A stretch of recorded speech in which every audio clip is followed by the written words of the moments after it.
Louis C.K.'s I Love You, Daddy is queasy fare, not just because its rambling, self-indulgent story has strange and unfortunate associations with real-life allegations, but also for its tone-deaf narrative and offensive sexual politics.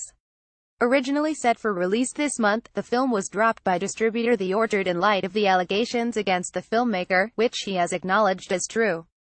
Pamela Adlon and Edie Falco are the only saving graces in an otherwise graceless movie by C.K., who stars and directs, 16 years after his last helming effort, Pootie Tang. At one point Adlon's character, Maggie, a friend and ex of C.K.'s Glenn, calls him out for overestimating the character of a lecherous director he admires. "The whole thing makes me hate the both of you," Maggie says. That sums up the experience of watching this movie. The main male characters in the movie are easily hateable. It's hard to overlook a host of wince-worthy moments, given the recent sexual harassment accusations made against Louis C.K. There is a faux masturbation scene performed by Charlie Day, as well as plenty of lines about not believing rumors. But perhaps the most appropriate line comes when his Glenn character bursts out in exasperation, "I'm sorry, women. On behalf of all men, please, let you all know that I'm very sorry." Also read, can Louis C.K.'s film distributor get its money back? Glenn is responding to Maggie's comment above, but it could easily be the comedian himself apologizing for his own alleged misconduct. He also has reason to apologize for this limp noodle of a movie. While there are a couple clever lines of dialogue, mostly spoken by supporting female characters, all the loudish male characters are given to unabated mansplaining.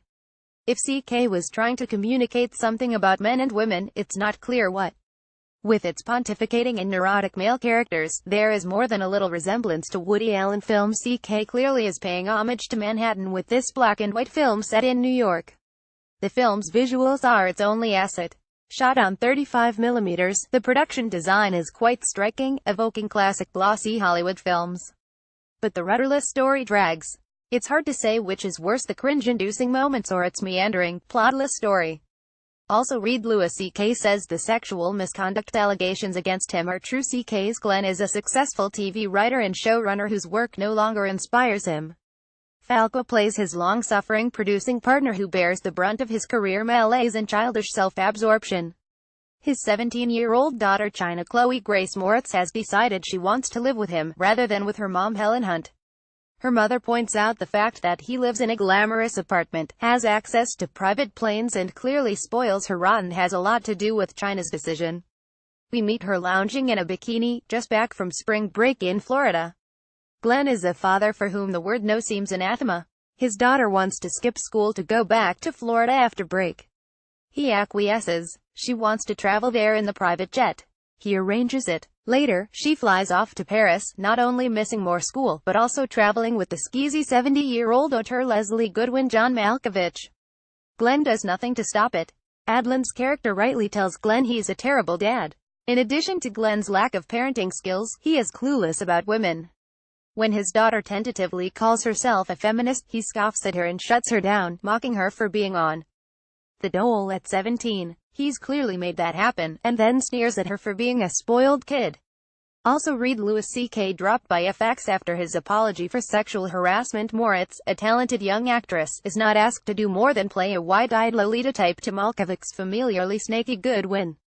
It's not only creepy that a 17-year-old goes out with this smug old dude, but to make things even more nauseating, he also was accused of pedophilia, though never convicted. Glenn is repeatedly quick to admonish anyone for judging. His words seem disturbingly convenient coming out of C.K.'s mouth. You shouldn't say stuff like that about someone you just hear stories about. His private life is nobody's business, given the sexual harassment accusations that only recently came to light after dogging him for years. Day's character, Ralph, seems to exist to place C.K.'s alter ego, the guy who says the gross stuff people think, but don't utter. He's the one who asks the pompous Goodwin, "So did you FK that kid?" and Goodwin finds his honesty refreshingly delightful. Excuse us while we retch. Goodwin's main defender is Grace Cullen, a movie star played by Rose Byrne, who once had a relationship with the aging director and speaks nostalgically about having sex with a much older man when she was 15. When Glenn points out that that constitutes rape, she grows irate and insists that 18 is an arbitrary age of consent. While the notion of adulthood, consent and the complexity of relationships could be explored intriguingly, or humorously, it's merely muddled in this context. Byrne, whose comic talents are substantial, is never given a chance to exercise them here. Also read Louis C.K.'s TBS animated comedy series suspended until further review. In one clunky scene, Glenn stammers as he meets his filmmaking idol Goodwin at a party, prattling. You know when you get into that mode where you just start making things because you can. The director doesn't, but we get it. This seems to be Louis C.K. with no fresh ideas, making something just because he can. Perhaps someday, when all the dust has settled, the movie might lend itself to a drinking game where frat boys swig beer every time Moritz sweetly coos "I love you, Daddy." While no one expects a movie without foul language from CK, the use of the N-word in relation to a Yiddish pejorative seems wholly unnecessary.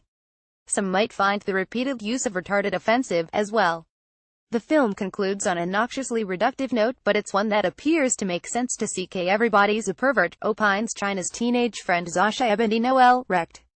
Once she makes this pronouncement and confesses she had a crush on Glenn, he lunges for her. That's a simultaneously disturbing and tidy resolution. It's unseemly for Leslie to hook up with his daughter, but fine for the middle-aged Glenn to make the moves on his daughter's pal. Maybe he's simply satirizing the heck out of Manhattan, but the clunky artlessness of it falls flat. The tone of the film feels way out of step with the world we're living in. Perhaps the biggest mistake of all in this dissonant movie, given that it comes from the mind of a man whose comedy has often been inspired, is this: it's simply isn't funny. I love you, Daddy is so wrong in so many ways. Brett Ratner. 6 women have accused the director and producer of sexual misconduct, including Olivia Munn and Natasha Henstridge. Ratner's lawyer says no woman has ever requested or received any financial settlement from Ratner. Fallout. Ratner chose to personally step away from all Warner Brothers related activities, and Playboy put Ratner's biopic about Hugh Hefner on hold. Ratner has filed a libel lawsuit against one of his accusers, Melanie Kohler. Getty Images. James Chubak. Hundreds of women contacted an LA Times reporter to accuse Chubak of sexual harassment and assault, including Selma Blair, Rachel McAdams, Julianne Moore and Katarina Skorson.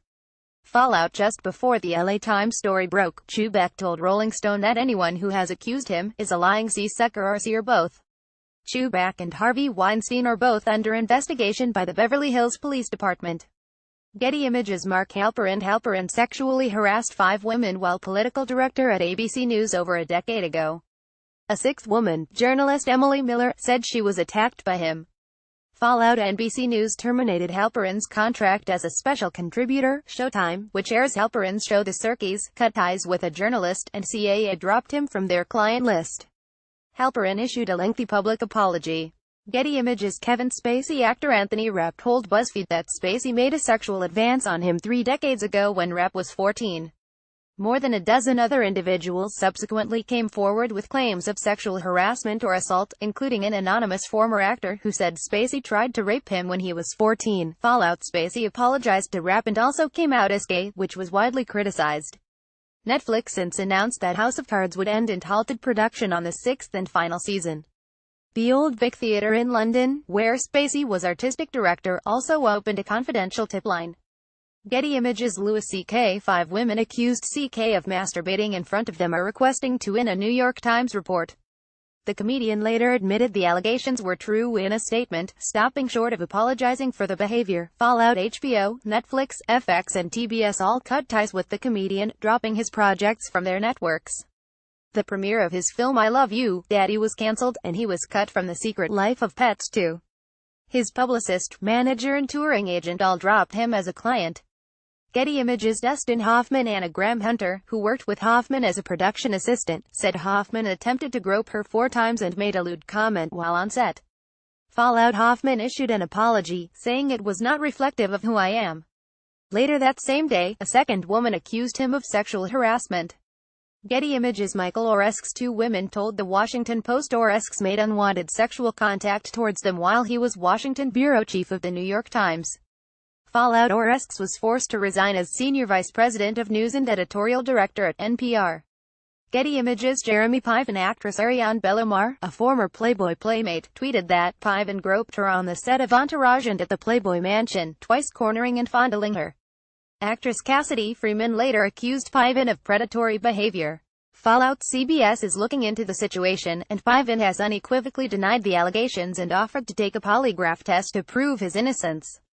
Getty Images. At Westwick, the Gossip Girl star has been accused of sexual assault by two women, including actress Christina Cohen, who said Westwick forced himself on her while she was napping at his house.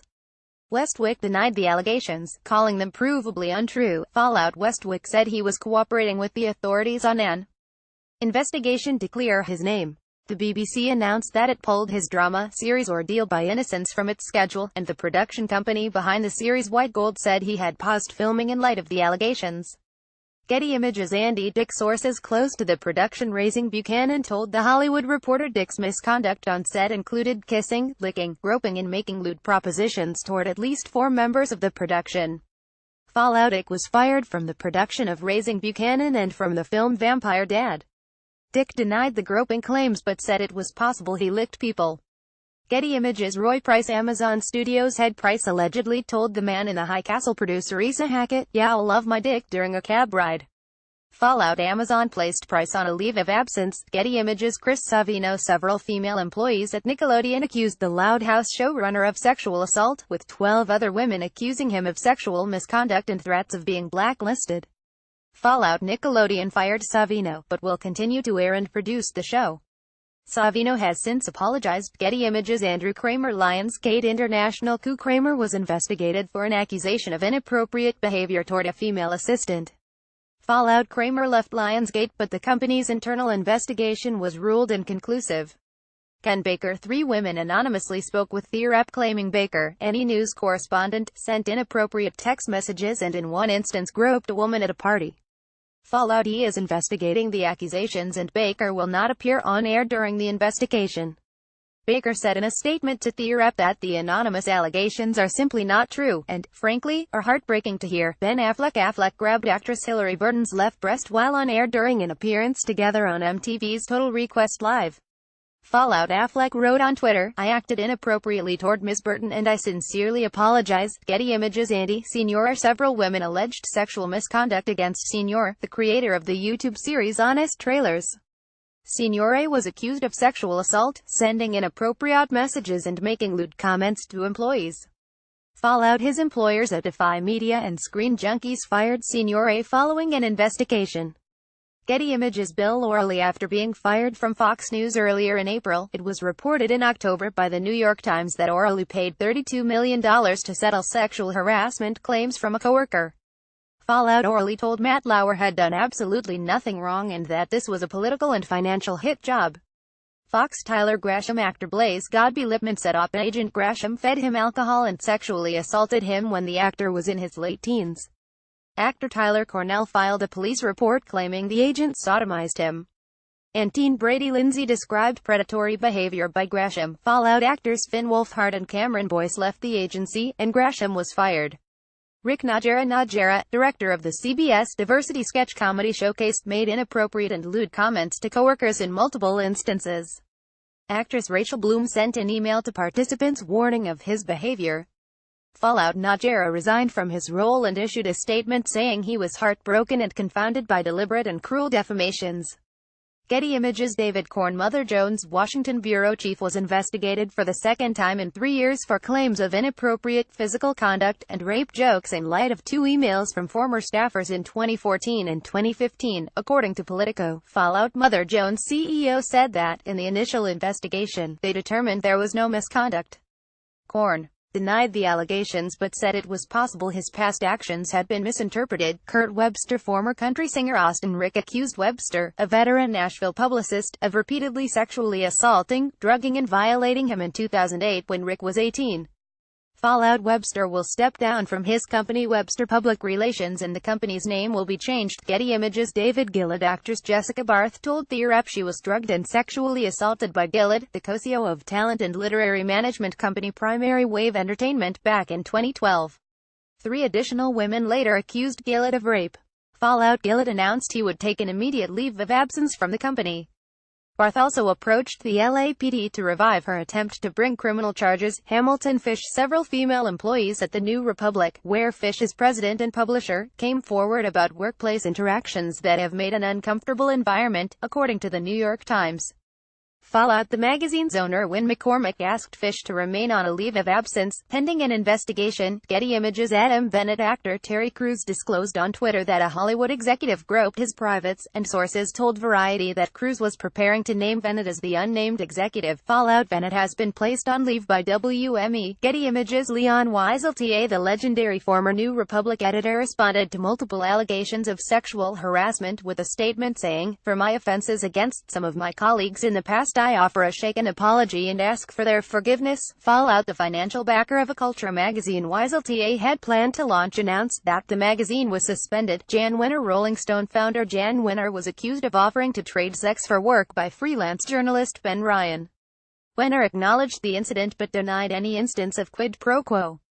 Brett Ratner. 6 women have accused the director and producer of sexual misconduct, including Olivia Munn and Natasha Hanstridge. Ratner's lawyer says no woman has ever requested or received any financial settlement from Ratner. Fallout. Ratner chose to personally step away from all Warner Brothers-related activities, and Playboy put Ratner's biopic about Hugh Hefner on hold. Ratner has filed a libel lawsuit against one of his accusers, Melanie Kohler.